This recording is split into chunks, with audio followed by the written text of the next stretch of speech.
Pessoal, um prazer o convite. Eu queria agradecer demais ao convite da Educartes, TEDx Vila Madá, que tem uma jornada que está apenas começando, mas que espero que seja longa. Muito legal estar aqui e fazer parte disso. Mas é mais uma honra participar desse evento com vocês. É impressionante ver o trabalho que vocês estão fazendo e é isso que eu acho que dá mais orgulho da gente estar estudando jovem, é ver que tem gente como vocês fazendo acontecer. Vocês são o cara. É bom ver isso acontecer mesmo. O que a gente vai falar hoje aqui são algumas coisas que influenciam o jovem. A gente vai falar um pouco de geração Y, vai ter algumas coisas batidas, mas me interessa entender o porquê das coisas e como isso influencia o comportamento do jovem. Afinal de contas, a gente está falando aqui de uma geração que já está entrando no mercado de trabalho, já está saindo da universidade, e todos da universidade pertencem a essa geração, e certamente é a geração que está liderando um processo. Não vou nem falar do futuro, porque certamente não é. Hoje, por exemplo, já 35% da força de trabalho pertence à geração Y, surpreendentemente, nas empresas, por exemplo. Então já estamos falando de uma coisa que está acontecendo já. Por isso que é legal ver quais são as implicações, tanto que causam isso, quanto que, como consequência, tanto na vida desses jovens, quanto na vida das pessoas que os rodeiam. Tá? Em primeiro lugar, vamos falar um pouquinho de quem são esses caras. Nessa faixa de 18 a 25, estamos falando de uma proporção de em torno de 12% da população brasileira. Isso é relevante porque nessa geração aconteceu uma coisa nova, que é, a partir dessa geração, a taxa de natalidade começou a reduzir. Foi quando a pirâmide etária do Brasil deixou de ser uma pirâmide e passou a ser um losango. Então a gente está falando de uma geração que numericamente e proporcionalmente é mais representativa do que qualquer outra. Então, antes de mais nada, estamos falando de muita gente. É muita gente, sim, que nasceu nesses anos. O curioso aqui é que em cursos superiores nós temos apenas 5 milhões, comparado com os 24 milhões que são a faixa que deveria estar nas universidades, no ensino superior. A gente tem aí um pouco em torno de 20%, que é um número muito baixo. Mesmo se comparado com outros países da América Latina, esse número deveria ser pelo menos 2 ou 3 vezes maior. Então, estamos falando aqui de uma geração que é, sim, ainda punida pela desigualdade de distribuição de renda. Tá? Mas que está aumentando. Eu não sei se vocês têm conhecimento dessa informação, mas em torno dos últimos 8, 10 anos, essa população mais do que dobrou de universitários. Só que esse aumento, que foi uma aceleração muito forte nos últimos anos, já acabou. Né? Hoje a aceleração é quase marginal. Então, a gente ainda tem um desenvolvimento muito grande aqui de inserir os jovens da cidade no ensino superior. Mas uma coisa importante que a gente precisa deixar claro, essa galera já é importante. Não adianta a gente ficar pensando em futuro, ficar tentando analisar. O mundo já está sendo regido, em grande parte, por características desse grupo, dessa faixa etária. Alguns exemplos. Em primeiro lugar, como eu falei, eles são muitos. Isso só já dá um poder considerável em vários aspectos. Em segundo lugar, o poder de influência nunca foi tão grande de uma geração de jovens. Isso, obviamente, está ligado à questão de informação e de acesso à informação. A tecnologia, certamente, é o enabler disso, é quem permite esse tipo de coisa acontecer. Mas também está ligado ao caráter empreendedor que essa geração tem. Nunca foi tão fácil, nunca houve tantas ferramentas para fazer as coisas acontecerem. A importância que eles têm nas empresas, sem dúvida nenhuma, como eu falei, já mais de um terço da força de trabalho já é essa geração Y. E uma coisa, um fenômeno super interessante que está acontecendo, é que essa geração de universitários, geração Y, ela se tornou referência tanto de estética quanto de comportamento para praticamente toda a faixa etária, todo o escopo da sociedade. Isso é verdade para adolescentes, vamos dizer, crianças, que sempre se espelharam em pessoas mais velhas, obviamente, mas um grande fenômeno é aquela juventude que não quer acabar. É a pessoa, como esse que vos fala, da geração X, e que se recusa a admitir que saiu da juventude. Então, que vai tentar se divertir da mesma maneira, se vestir da mesma maneira, e sem dúvida nenhuma a geração Y passou a ser esse pilar, é onde os interesses de comportamento estético e atitudinal vão se encontrar. Então, eu diria que nunca foi tão importante entender uma geração de jovens. Nunca foi tão relevante ter essa geração inserindo e fazendo as coisas acontecerem. Mas eu estou falando de geração, dá para definir uma geração? É todo mundo igual, mas é que nem horóscopo, né? Que todo mundo nasce em abril, todo mundo vai ser nervosinho, preocupado. É óbvio que não, gente. É claro que não. O que eu vou apresentar aqui, eu não tenho nenhuma pretensão de dizer algumas verdades absolutas e inquestionáveis sobre como é a pessoa que está sentada do seu lado aí agora. Não é isso que eu estou fazendo aqui. Mas a abordagem geracional tem muito mérito. E o principal mérito dela é dar um pano de fundo que serve como referência inevitável de uma geração.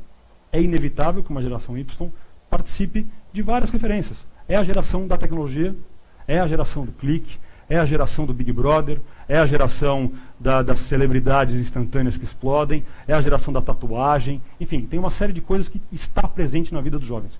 E vão influenciar o comportamento dos jovens de uma maneira ou de outra, de mais ou menos, enfim, tem uma série de gradações aí nessa história. Mas certamente há influência desse pano de fundo. Por isso que é tão relevante a gente fazer esse estudo geracional. Isso é um conceito razoavelmente novo no Brasil, a análise de geração. Tanto é que a primeira geração que se fala é a geração Y. Não se falava nada da X, infelizmente, ninguém falava de mim. Ou dos baby boomers, porque esse era um conceito muito ligado à demografia e ao comportamento norte-americano. Mas hoje, as fronteiras deixaram de existir. As referências são as mesmas do Brasil e dos Estados Unidos. Então, o comportamento, aí sim, passa a ser muito similar. Aí sim, faz sentido a gente analisar esse pano de fundo geracional. Tá? Portanto, vamos a ele. Em primeiro lugar, imediatismo. É incrível esse traço e talvez ele permeie todas as demais características. É a geração dos 20 beijos na boca por evento, é a geração de pular etapas em relacionamentos, é a geração do preciso comprar e preciso comprar agora, é uma geração que está dando muito trabalho nas empresas, muito trabalho. As empresas estão completamente perdidas. Isso é o primeiro item de agenda de RH nas grandes empresas no Brasil hoje, assim como foi nos Estados Unidos a questão de 3, 4 anos que começou essa análise anterior.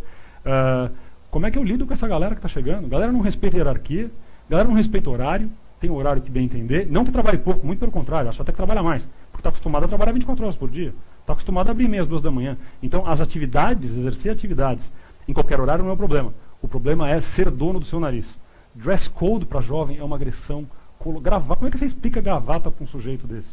É absolutamente inexplicável. Para mim já tem dificuldade de entender cá entre nós, mas é inevitável que isso seja um confronto. As regras, tudo que isso impõe, tudo que uma corporação impõe, é contra o que essa geração está acostumada a viver. Então, esse imediatismo vai colocar uma porção de barreira, porção de dificuldade e vai forçar as corporações, e eu estou falando de empresa, mas isso é verdade para qualquer organização, a se reinventar, o que é excepcional. Tá? Mas eu acho que essa primeira característica talvez seja a que permeia todo o resto, o imediatismo. É uma geração que não espera, que compra no mesmo dia. Hoje você vai na Amazon, no Submarino, eu acho fascinante isso. Tem um botãozinho que diz assim, compre em um clique. Olha que coisa magnífica, né? Eu posso comprar em um clique já, né? Quer dizer, a vida ficou assim, né? Tão mais rápido, tão entrega expressa. Né? É incrível isso que está acontecendo. E certamente é muito claro quando a gente encontra um jovem em qualquer espécie de comportamento. Segundo lugar, está reconhecendo o blog aqui, não? Você viu? Esse é um outro lado fascinante, é a questão da colaboração. E eu digo fascinante para uma geração como a minha, a geração X, que é uma geração semi-medrosa. É terapêutico falar sobre mim mesmo, é engraçado. É muito interessante ver que a informação que antes era poder, eu detenho informação, portanto eu tenho poder e eu vou dividir com o menor número de pessoas possível, passa a ser exatamente o oposto. A quantidade de informação que eu tenho e que eu consigo fazer as pessoas ouvirem, este sim é o verdadeiro sinal de status, o sinal de influência. É uma mudança enorme, se você pensar bem, no que isso representa para a sociedade. Enorme. E aí sim a questão da colaboração, e a gente tem aqui exemplos espetaculares que a gente conversou antes. Eu diria que a origem dessa característica é principalmente que é uma geração que teve muito mais diálogo com seus pais, que eram baby boomers ou X, que foram criados sobre hierarquia, sobre autoridade, sobre rigidez. É claro que tem exceção, gente. Eu, obviamente, sempre falo com generalidades aqui, em função do objetivo que a gente tem aqui. Mas, de maneira geral, era uma geração muito mais respeitosa e com muito menos diálogo. Como as gerações que sucedem normalmente são a antítese da anterior, o que aconteceu é que esta geração que nasceu sob pais X e boomers acaba tendo muito poder de conversa, de diálogo, de influência e muita opinião. Isso gera o intercâmbio de ideias e percebeu-se que isso é muito melhor do que o não intercâmbio de ideias. Portanto, acaba sendo um traço de educação e de interação com as demais gerações que acaba tornando uma sociedade muito melhor. Um outro item relevante é a quantidade de opções que essa nova geração teve. Eu, quando fui comprar meu celular, eu tinha uma opção, era aquele celular tijolo, alguém da minha idade aqui deve lembrar disso, e eu demorei 1 ano e meio para receber o celular. Hoje você recebe, como eu falei, você compra em um clique e recebe no mesmo dia. Há uma quantidade de opções obscena para tudo. Eu estou colocando aqui bens de consumo, bens em especial, mas isso isso é verdade também para qualquer outra coisa. Isso é verdade para entretenimento, isso é verdade para lazer, isso é verdade para hábitos. Isso dá muita segurança. O risco fica muito menor. Eu posso sair de uma coisa, de uma aposta, e ir para outra com muito mais facilidade. É interessantíssimo ver como é que isso afeta as escolhas desse jovem. Acaba gerando infidelidade, não só em relacionamento, aqui meu objetivo não é moralista de jeito nenhum, mas é a falta de comprometimento profundo com as coisas. E isso é fato, está ligado com o imediatismo, mas está muito ligado com as barreiras de risco são muito menores hoje em dia. Hoje você pode abandonar a opção e partir para outra, partir para outra, partir para outra, porque existem opções. Tá? E acho que tem um outro ponto interessante também. Essa geração foi muito querida pelos pais, muito desejada. Tanto é que nos Estados Unidos tem uma corrente que chama essa geração não de Y, mas dos garotos troféus. Eles foram muito valorizados e muito amados, justamente porque os pais não tiveram amor, não tiveram carinho, todos resolveram compensar isso com seus filhos. E o que acaba gerando é uma geração muito segura de si, justamente porque eles sempre vão ter o apoio da família, que é demais, a segurança é excepcional, mas num extremo ela pode gerar esse descomprometimento. Uma pesquisa nossa que a gente faz regularmente, por exemplo, uma das perguntas é: eu desisto das atividades que me dão muito trabalho. Metade dos jovens universitários concorda com essa frase. Metade. Quer dizer, demonstra uma baixíssima resiliência, uma resistência à frustração praticamente inexistente. Está me dando trabalho demais, eu vou abandonar a atividade. Isso é bastante sério e tem que ser considerado em todos os escopos da vida. Um outro ponto, talvez até mais óbvio, é a questão do consumo. O consumo, primeiro porque ele é fácil, ele é mais amplo, há mais acesso a crédito. Isso eu estou colocando aqui, obviamente, marcas, cool. É verdadeiro que isso é muito mais fato, muito mais próximo dos jovens com uma classes sociais mais altas, mas sem dúvida nenhuma isso aparece em todas as faixas e todas as camadas sociais. A questão da posse para essa geração sempre foi muito importante para o jovem, porque é como você se identifica, é o momento em que você se impõe, mas aqui a gente está chegando num extremo preocupante. A questão do consumo é muito séria, e aqui leia-se consumo de bens, mas também, por exemplo, o consumo da vaidade, a estética, a aparência. Isso, gente, é importantíssimo para essa geração. É importantíssimo. Tratamentos estéticos são, hoje, de uma popularidade incrível. Por exemplo, o Brasil é o país líder em implantes de silicone, por exemplo, no mundo. Um outro ponto interessante, isso é uma matéria da Folha de São Paulo, que citou um exemplo aqui mostrando a escrivaninha de uma jovem estudante do ensino médio, mas é uma geração que consegue fazer tudo ao mesmo tempo agora. Tem um estudo americano que diz que o dia de um jovem da geração Y tem 46 horas de duração.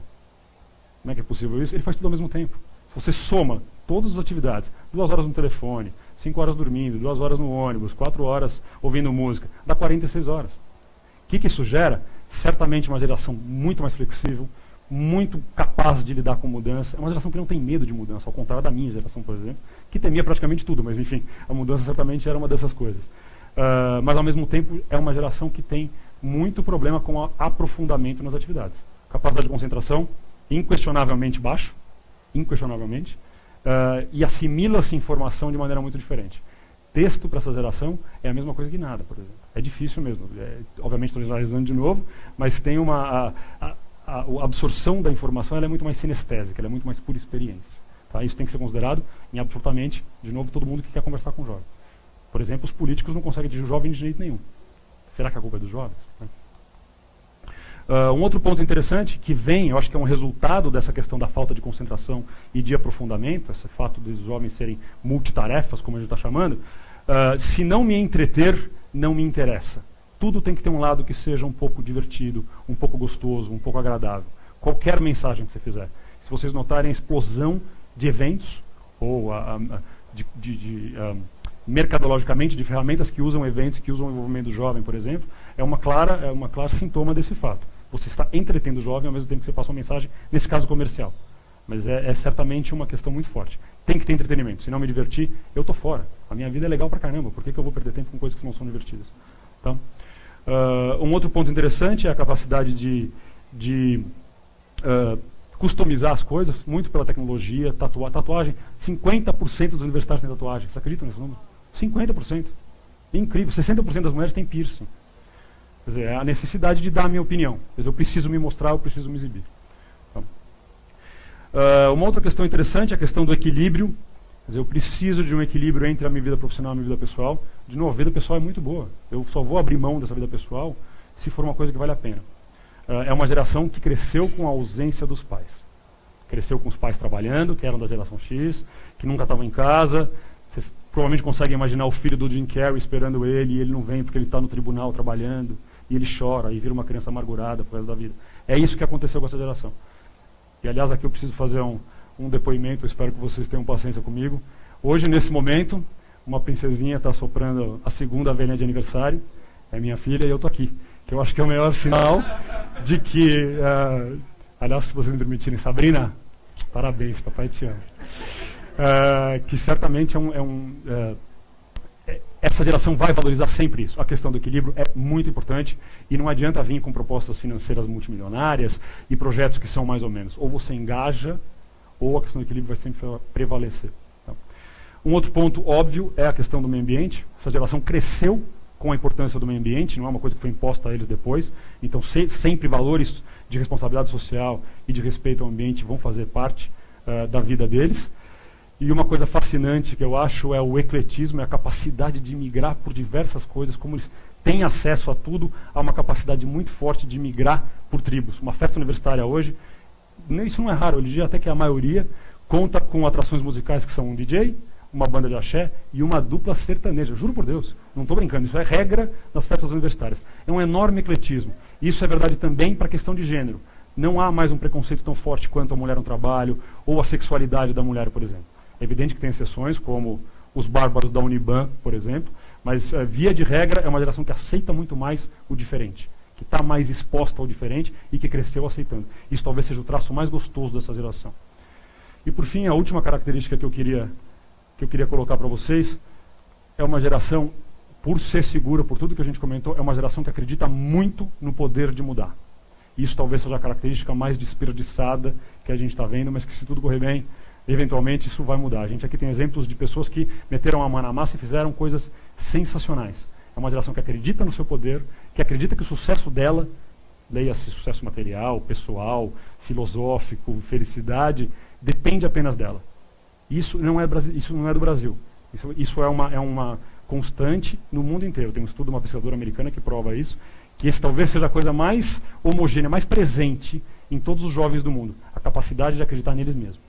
E isso é demais, porque finalmente temos o poder e a condição de fazer acontecer. Isso realmente é uma enorme diferença. No resumo, eu acho que tem uma coisa muito interessante que é como essa geração toma decisão é muito mais emocional do que qualquer outra geração que já apareceu. Tá? E a partir daí eu queria deixar vocês com uma mensagem, considerando que essa geração mais preparada, com mais escolaridade, com mais acesso à informação, tudo isso que a gente viu, e que tem as ferramentas para fazer acontecer. Por que não tem mais gente seguindo exemplos como os que a gente já viu aqui hoje? Como é que a gente potencializa a capacidade de realização desses jovens? Tá legal? Ia ser um sonho se a gente conseguisse só uma pequena parcela deles seguindo os passos de vocês. Muito obrigado, gente. Boa noite para vocês.